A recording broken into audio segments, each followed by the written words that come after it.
చాలా సినిమాలు అలాగే బాలకృష్ణ గారు ఆయనతో కూడా ఆల్మోస్ట్ 8 to 10 ఫిల్మ్స్ చేశారు, అంటే మాక్సిమం నంబర్ ఆఫ్. అవునండి.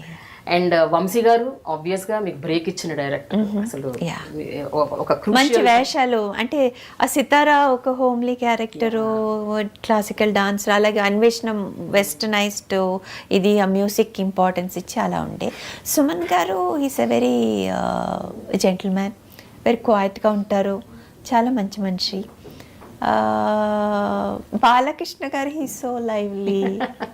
ఇప్పుడు టచ్ లో ఉన్నారండి, స్కూల్ ఫ్రెండ్స్ ఉంటాం. He talks very nicely. అమ్మతో కూడా చాలా ప్రేమగా మాట్లాడతారు. అమ్మకి ఎంత ఇష్టమో బాలకృష్ణ గారు అంటే.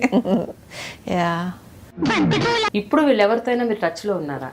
ఇక్కడున్న ఇప్పుడు actors, heroes, heroines, directors. Balakrishna గారిని కలిసి చాలా రోజులైంది. ఒకసారి ఎయిర్పోర్ట్లో కలిశాను, వెంటనే స్పోక్ టు మీ, చాలా బాగా మాట్లాడారు. ఎలా ఉన్నావు, ఏంటి ఏంటి అభి గురించి, అది మై హస్బెండ్, ఇవన్నీ మాట్లాడుకున్నాం. దెన్ ఈ సైడ్ ఎనీథింగ్, ఎప్పుడన్నా హైదరాబాద్ వస్తే రా, ఇంటికి రా అని ఫోన్ నెంబర్ ఇచ్చారు. చాలా బాగా మాట్లాడారు. సుమన్ గారు ఈ మధ్య కూడా యాక్ట్ చేశాను కదా, ఐ థింక్ దమ్ములో కాంబినేషన్లో యాక్ట్ చేశాను.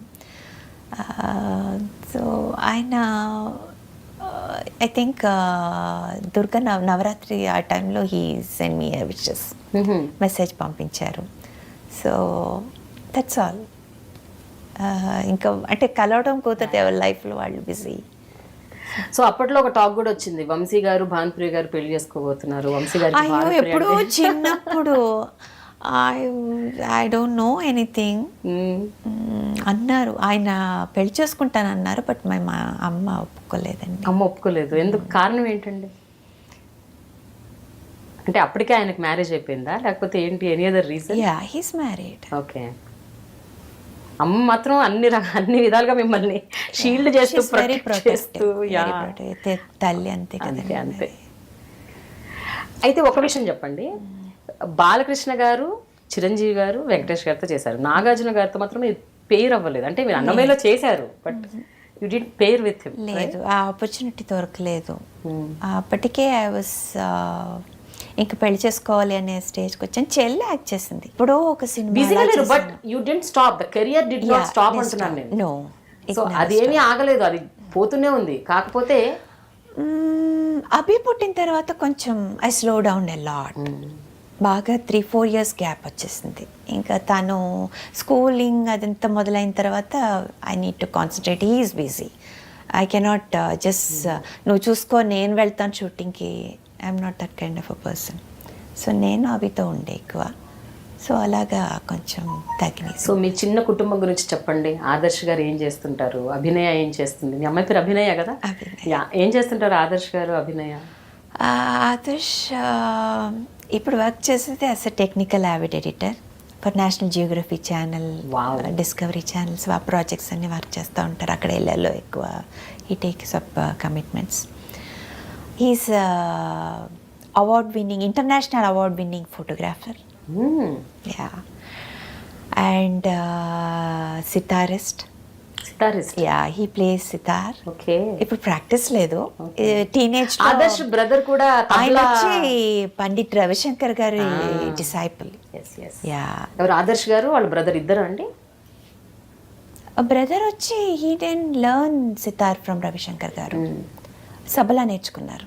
తబలా నేర్చుకొని రవిశంకర్ గారి దగ్గర ఆయన ప్రోగ్రామ్స్ లో ఈయన కూడా ప్లే చేసేవారు. తబలా ఇస్ టు మన ఆయన పేరేంటి, చౌరాసియా, హరిప్రసాద్ చౌరాసియా. యా, వాళ్ళ ఆ కంపెనీలో అభిమాన్, ఈవెన్ రవిశంకర్ గారు ప్రోగ్రామ్స్ కి Abhiman used to, ya, concert కి used to play. I know about him. అంటే నేను చదివాను ఎక్కడో, ఆదర్శ్ గారి బ్రదరు తబ్లా ప్లే చేస్తారు అండ్ రవిశంకర్ గారి ట్రూప్ లో he used to be a part of the troupe అని నాకు తెలిసింది. కరెక్టే కదా? యా. సో ఆదర్శ్ గారు సితార్ వాయిస్తారు, photographer, National Geographic channel Avid editor, and ఇంకేమీ ఉన్నాయి. ఆయన is a very loving husband of a great actress. He encourages a lot. కొంచెం ఇండిపెండెంట్గా ఉండాలని ఎంకరేజ్ చేస్తారు. ప్రతి దానికి ఇది ఏంటి అది ఏంటి అని అడిగితే యూ టేక్ యూర్ డెసిషన్, నన్ను ప్రతిదీ నన్ను అడుగుతావు ఏంటంటారు. సో అలాగా నేను కొంచెం డెవలప్ అయ్యాను ఆ తర్వాతే. లేకపోతే for every little thing I use to depend on him. So that way. And ఇప్పటికీ కూడా he's happy that again I'm taking up commitments. మధ్యలో వద్దనుకున్నాను అభితో ఉందాము అంటే మంచి ఆఫర్స్ వస్తే యాక్సెప్ట్ చేద్దామని. ఒక విషయం చెప్పండి భానుప్రియ, జనరల్గా ప్రతి మ్యారేజ్లో ఉన్నట్లే మీ మ్యారేజ్లో కూడా చాలా అప్స్ అండ్ డౌన్స్ వచ్చాయి, డోల్డ్రమ్స్ వచ్చాయి. మీరు చాలా ఫేస్ చేశారు లైఫ్లో. బట్ దాన్ని మీరు ఎలా హ్యాండిల్ చేశారు, ఎలా ట్రీట్ చేస్తారు ఇప్పుడున్న సిచ్యువేషన్, అప్పటి సిచ్యువేషన్? కొంచెం ఎమోషనల్గా ఇంబ్యాలెన్స్ అయ్యాను. తర్వాత I cope up. Life is not always glorious, ups and downs ఉంటాయి. సో ఇంటింటి రామన్ అన్నట్టు ప్రతి ఇళ్ళలో ఉంటాయి కదా ఏదో ఒకటి ప్రాబ్లమ్స్ వచ్చినప్పుడు we got to face it. I faced it and I came out of it. పత్రికల్లో ఇంటర్నెట్లో ఏది పడితే అది రాస్తూ ఉంటాయి, అంటే భానుప్రియ అది రాస్తానే ఉంటారండి, కథలు రాస్తుంటారు. ఏదైనా ఇంత చిన్న గొడవ అంటే అది పెద్ద విషయం కింద రాస్తారు. Today I don't care, we all happy together, that's all, that's very important. ఒకే మనిషి అండి, ఇంకెవరూ లేరు. భానుప్రియ గారితో మీ ప్రయాణంలో ఆవిడకి మీరు నేర్పించిన నటన మెళుకువలేంటి? అంటే ఎందుకంటే ఆవిడ ఒక ఫ్రెష్ ఫేస్, రంగు తక్కువ, ఇది కూడా గతంలో అక్కడక్కడ చెప్పారు, పూర్తిగా కాదు, కానీ రంగు తక్కువ. ఎలా కన్విన్స్ అయ్యారు మీరు అంతటి ఒక అందగత్తె అవుతుంది ఈవిడ అని? ఆ తర్వాత ఆవిడ ఒక ట్రెండ్ సెటర్, స్వర్ణకమలం కావచ్చు, తర్వాత ఇతర సినిమాల్లో కూడా.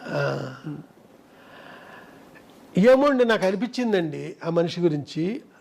నేను ఏదైతే ఫీల్ అయ్యానో ఆ ఫీల్ నిజమైంది అంతే. ఆ మనిషిని నేనే మళ్ళా నాతో పాటు కెమెరామెన్ కూడా కన్విన్స్ కాలేదు ఆ మనిషిని హీరోయిన్ అంటే. అవును, అది కూడా చెప్తే ఆ మధ్య అతనికి అక్కడ కోపం కూడా వచ్చింది. ఎవ్వరూ కాలేదండి. ఏమన్నారు అతను అంటాడు, ఆ తెల్ల గులాబీలు అనే సినిమాకి ఇతనే కెమెరామెన్, ఆ అమ్మాయి బాగుంటుంది, ఆ అమ్మాయిని పెట్టి అంటాడు. అమ్మాయి పేరు కల్పన, ఇళవరసేని తమిళ్లో. లేదు, నాకు ఈ మనిషే బాగుంది. ఆ తర్వాత కొంతమంది మొన్న సినిమా ఒక మోస్తరుగా ఆడింది, ఇది ఏదో బంగారు లాంటి ఛాన్సు, శంకరాభరణం తీసిన కంపెనీ వాళ్ళు ఇచ్చారు నీకు ఛాన్సు, దీన్ని సద్వినియోగం చేసుకో. ఏంటి ఆ నల్లటి మేడుగుడ్లు దాన్ని పట్టుకుని విశాల నేత్రలు అంటావేంటి, ఇలా మాట్లాడారండి కొంతమంది. నాకు ఆ అమ్మాయే బాగుంది. అయితే ప్రొడ్యూసర్స్ వాళ్ళు బాగుందన్నానికి కారణం ఏంటంటే, 7 స్టార్స్ కలర్ ల్యాబ్ అని ఉస్మాన్ రోడ్లో ఘంటసాల గారి ఇంటి దగ్గరలో ఉందండి. అక్కడ పెద్ద పెద్ద ప్రింట్లు వేయించేసానండి. ఈ అమ్మాయి ఫోటో సెషన్ పెట్టి స్టిల్స్ తీసాను కదా, ఆ పెద్ద ప్రింట్లు వేసాను, వేయించి ప్రొడ్యూసర్ గారి ఇంట్లో పెట్టానండి. ఓ రోజున విశ్వనాథ్ గారు ఏదో పనుండి వచ్చారు అక్కడికి. ఆయనకి ఏది నాయసారు భార్య జయలక్ష్మి గారు, డైరెక్టర్ గారికి చూపిద్దాం, వంశీ అమ్మాయి బాగుంది అంటున్నాడు కదా, ఆయన ఏమంటారు అంటే మొత్తం అంతా తిరిగేసి నాకేసి బాగున్నాయి అన్నారు ఆయన. ఒకసారి ఆ మాట ఆయన అనేసరికి వాళ్ళ ఇంట్లో వాళ్ళంతా థ్రిల్ ఆవిడ తలుపు వెనకాలండి మా నాగేశ్వర గారి భార్య, ఆ అమ్మాయికి కొంచెం మెల్లనుకుంటానండి అంతే. మెల్లైతే అదృష్టం కదా అని వెళ్ళిపోయారు. ఓహో, అంతేనండి, అక్కడతో సెట్ అయిందండి. ఆ తర్వాత ఆ సినిమా తర్వాత బిజీ అయింది తను సితార్ తర్వాత. నేను అడిగాను, బిజీ అయ్యాట కదా నువ్వు అని. ఏం బిజీ, మోడర్న్ డ్రెస్లో ఉన్న క్యారెక్టర్లు ఎవరు ఇవ్వట్లేదు అంది. అప్పుడు అన్వేషణలో తనని మోడర్న్ డ్రెస్సులతో చూపించారు. ఓహో, అద్భుతం. చూపించేసరికి అక్కడి నుంచి ఈ చిరంజీవి గారి సినిమాలు అయితే, కృష్ణ గారి సినిమాలు, శోభనబాబు గారి సినిమా, ఇలాగా గువ్వా గోరింకతో మొదలుకొని అసలు ఒక స్టెప్, అన్ని స్టెప్పులు, అన్ని డ్రెస్సులు.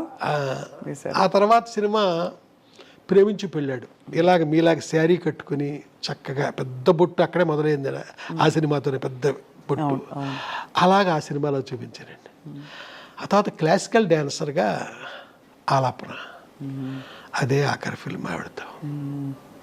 ఎలా ఉండేది సార్ భానుప్రియ గారి డాన్స్? ఇప్పటికి కూడా స్వర్ణకమలంలో ఆవిడ గ్రేస్, ఆరితేరిన క్లాసికల్ డాన్సర్స్ అంటే పర్ఫార్మర్స్ ఎవరైతే ఉంటారో స్టేజ్ల మీద పెద్ద పెద్ద గంట 2 గంటల ప్రదర్శనలు ఇచ్చే వాళ్ళకంటే కూడా భానుప్రియ గారి అభినయం, ఆవిడ నృత్యం అంటే అంత అందంగా ఉంటుందంటారు. ఒక డైరెక్టర్ కళ్ళతో మీరేం ఫీల్ అయ్యారు ఆవిడ నటన? నేను ఫీల్ అవ్వడం కాదండి, ఒక్క హీరోయిన్తో మట్టుకి తన అంటే ఇక్కడ మీకు ఒకటి చెప్పాలి, భానుప్రియగా అది ఫోర్స్ అండి, వాళ్ళ చెల్లెలది గ్రేస్, విపరీతమైన ఫోర్స్తో చేస్తాడు తను. వాళ్ళ చెల్లెలు చాలా గ్రేస్తో చక్కగా చేస్తుంది, శాంతిప్రియ. అది అంటే అమ్మాయికి నేను నిశాంత అని పేరు పెట్టాను, వాళ్ళు మార్చుకున్నారు అనుకుంటే తర్వాత శాంతిప్రియ అని పక్కన పెట్టండి, అది అప్రస్తుతం. అయితే ఒకే ఒక హీరోయిన్తో భానుప్రియ డ్యాన్స్ గురించి మాట్లాడాను. ఆ అమ్మాయి కూడా తలంచి అద్భుతంగా అదండి ఆ భానుప్రియ.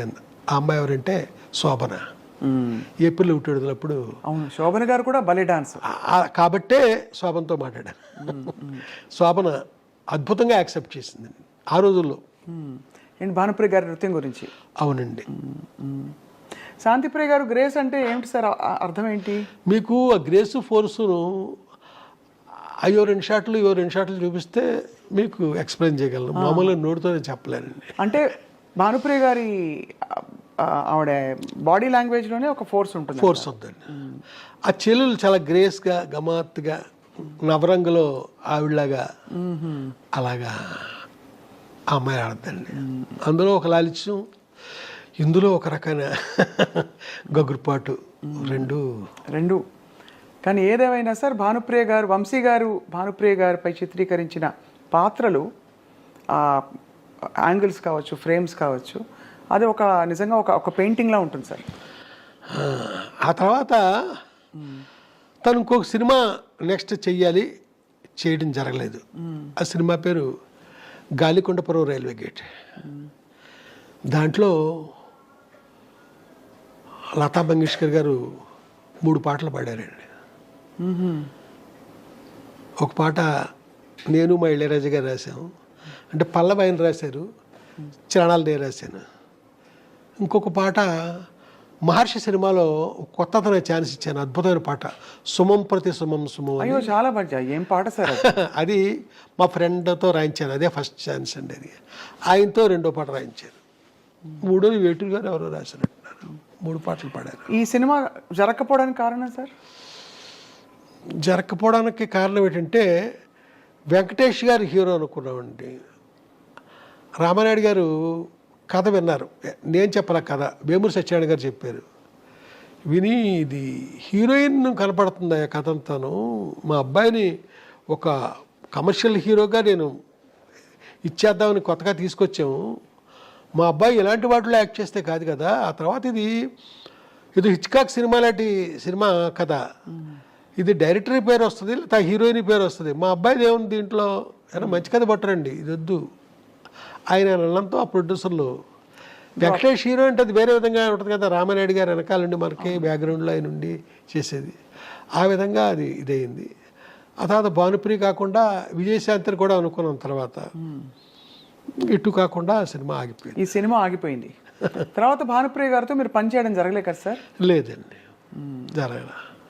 అదొక గొప్ప, అంటే ఇప్పుడు నేను తొందరలో సినిమా చేయబోతున్నాను, దాంట్లో ఒక అమ్మవారి క్యారెక్టర్ ఉందండి.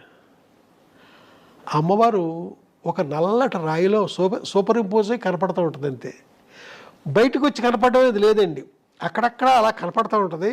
అది అమ్మవారి గెటప్పులో ఓన్లీ క్లోజప్ అంతే. అది భానుప్రియ అనుకుని నేను కథ రాశాను, అది ఆ వద్ద ఫ్యూచర్లో చూడాలి అంతే. మీకు ఆ రాయిలోనే కనపడుద్ది, బయటకు వచ్చి కనపడే అవన్నీ ఏమీ లేవండి. బ్లెస్ చేస్తూ ఉంటే చాలా ఇంపార్టెంట్ క్యారెక్టర్. ఆ రాయిలే, ఆ నల్లటి రాయి అండి, అక్కడ భానుప్రియ గారి పాత్రే ఉంటారు. తన క్లోజ్ సూపర్ ఇంపోజ్ అయ్యి ఉంటుందండి. అక్కడ ఆ అమ్మవారి పేరు పొంతలో ముసలమ్మ తల్లి. పొంతలో ముసలమ్మ తల్లి. అంతేనండి, తప్ప ఇంకా మనకి ఎక్కడ. అడిగారా సార్ భానుప్రియ గారిని? అంటే లేదండి, ఆవిడతో మాట్లాడి ఆవిడ చూసే ఒక 35 ఏళ్ళు 38 ఏళ్ళు అయింది ఆవిడ చూసి. ఆవిడతో ఎప్పుడు మాట్లాడింది కూడా ఎప్పుడు లేదండి, వాళ్ళ నెంబర్లు కూడా నా దగ్గర లేవు. రేపొద్దున ఆ సినిమా అప్పుడు మెటీరియలైజ్ అవుతుంది, ప్రొడ్యూసర్లకు కూడా చాలా ఇష్టంగా ఉన్నారు వాళ్ళు. ఆ తర్వాత ఏం జరుగుద్దో నాకు తెలియదు. ముందు ప్రేక్షకులందరూ ఇష్టంగా ఉంటారు సార్. అప్పటి హిట్ కాంబినేషన్ మళ్ళీ ఇలాగైనా సరే, అంటే ఈ విధంగానైనా మళ్ళీ తెరపై ఎప్పుడు మనకు ఆ రాయిలో సూపర్ ఇంపోజే కనపడద్దు, మనిషి మామూలుగా బయటకు వచ్చి కనపడదు, కనిపించరు. అదే అదే అదే అదే బట్ చాలా వైటల్ ఇంపార్టెంట్ క్యారెక్టర్ అండి. ఆ క్యారెక్టర్ లేకుండా అంతా ఉండాలి. అంతా కాదు, అక్కడక్కడ తను ఆ క్యారెక్టర్ లేకుండా మీకు అక్కడ సీన్ లేదు, ఆ సీన్ లేకుండా ఈ కథ లేదు.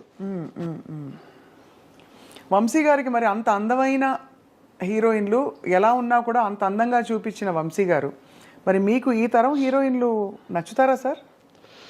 మరి నేను ఈ మధ్యకాలంలో సినిమా చేయలే, మళ్ళీ ఇప్పుడు చాలా కాలం తర్వాత చేస్తున్నాను, చేయబోతున్నాను. చూడాలి నచ్చేలాగా.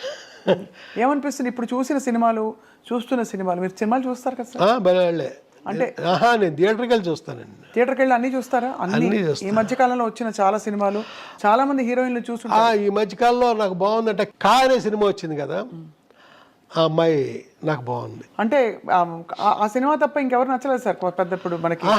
బొక్కుని మీకు అడిగారు కాబట్టి వెంటనే స్ట్రైక్ అయింది. ఇప్పుడు బాగా మీకు డాన్స్ మీద మీరు దృష్టి పెడతారు, బాడీ లాంగ్వేజ్ మీద పెడతారు కాబట్టి సాయి పల్లవి. అయ్యో అమ్మాయి అద్భుతం, అసలు మాట్లాడొద్దండి. శ్రీలీల బాగుంటారండి వాళ్ళంతా.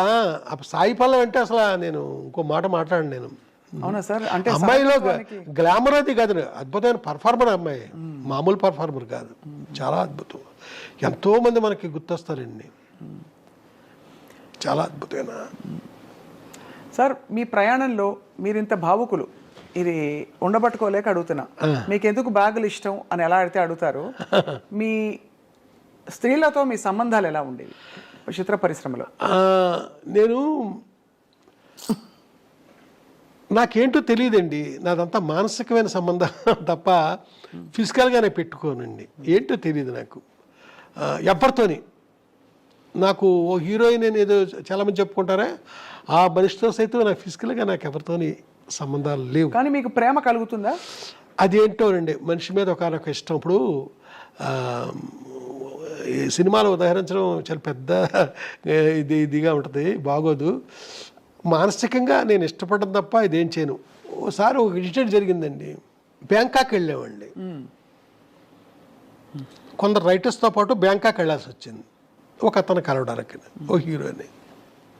నాతో పాటు వచ్చిన ఒక యంగ్ రైటరు ఒక రూమ్ చూపించి, ఈ రూమ్లో పలానా డైరెక్టరు పేరు చెప్పనండి, 5 అమ్మాయిలతో ఒక రాత్రి గడిపాడండి.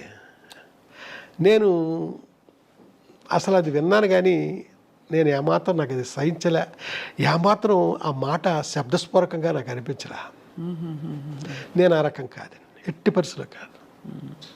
అంటే ఇది అడగడానికి నేపథ్యం కూడా సార్, ఇది ఏదో మీ వ్యక్తిత్వం గురించి అడగడానికి అని కాదు సార్, తప్పట్టుకోకండి దయచేసి. మీరు ఎలా అడిగినా పర్లేదు, బట్ అంటే కానీ అంటే మీ ఇంత భావుకత ఉండే వంశీ గారికి సహజంగానే అంటే మీరు సృష్టించే పాత్రల మీదైనా మీకు ప్రేమ వచ్చేస్తుంది కదా? అవునండి. ఇప్పుడు సితార కావచ్చు, తర్వాత మీరు చెప్పిన అన్ని సినిమాల అందరు హీరోయిన్లు అంత అందంగా ఉన్నారు, ఒక్కొక్క సినిమాలో ఒక్కో తీరులో. సో అప్పుడు వేవ్ లెంగ్త్ అంటే కనెక్షన్ ఎవరితో కలిగి ఉంటుంది మీకు అని? అప్పట్లో మీరు అన్నట్టుగా ఒక హీరోయిన్తో ఎక్కువ మీ పేరుని జోడించారు, కానీ ఇంకా నేను ఇంకెవరితోనే నాకు అలాంటి లేదు. ఇప్పుడు వాణి విశ్వనాథ్ ఉంది, 2 సినిమాలు చేశాను నేను, అంతే, అంతవరకే. శోభన నాకు చాలా అద్భుతమైన వ్యక్తిత్వం, ఇది కలిగిన మనిషి, అంతే, అంతవరకే. ఇలాగ ఏ హీరోయిన్ తీసుకోండి అంతవరకే, అంత మించి. మానసికంగా కూడా ఇంకా నేను ఇంకొక మనిషి జోలికి నేను వెళ్ళలేదండి, వెళ్ళబుద్ధిలే. ఇక్కడ ఒక మనిషిని మర్చిపోతే ఎడుదేమో, అప్పటికి ఎప్పటికీ మర్చిపోకుండా ఉండడం, అలాగే మనసులో ఉండిపోయారు అంతే, అంతవరకే. మళ్ళా ఇంకొక అడుగు ముందుకి కూడా వేయనండి నేను.